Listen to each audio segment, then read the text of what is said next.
शिव पार्वती विवाह कथा 10 मिनट की कहानी। प्रस्तावना। बहुत समय पहले की बात है, जब त्रिलोक में भगवान शिव वैरागी रूप में हिमालय पर्वत पर तपस्या कर रहे थे। वे काम, क्रोध, मोह, लोभ सबसे परे थे। उसी समय एक राजकुमारी ने जन्म लिया, माता पार्वती। वे कोई साधारण कन्या नहीं थी, स्वयं भगवती आदिशक्ति का अवतार थी।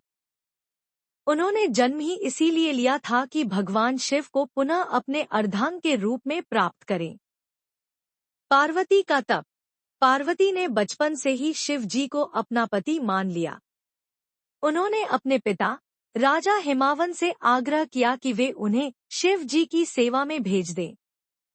वह प्रतिदिन शिव जी की पूजा करती, उनके लिए फूल चढ़ाती, तपस्या करती। लेकिन शिव जी तो ध्यान में लीन थे। उन्होंने पार्वती की भक्ति पर कोई ध्यान नहीं दिया। देवताओं को चिंता हुई। तभी उन्होंने कामदेव को भेजा, जाओ, भगवान शिव का ध्यान भंग करो। कामदेव का अंत। कामदेव ने वसंत ऋतु को बुलाया, फूल खिले, मधुर बयार चली। उसने प्रेम बाण चलाया। जैसे ही भगवान शिव की ध्यान अवस्था टूटी और उन्होंने देखा कि कोई उनके ध्यान में बाधा बना है, उन्होंने क्रोध में अपनी तीसरी आंख खोल दी।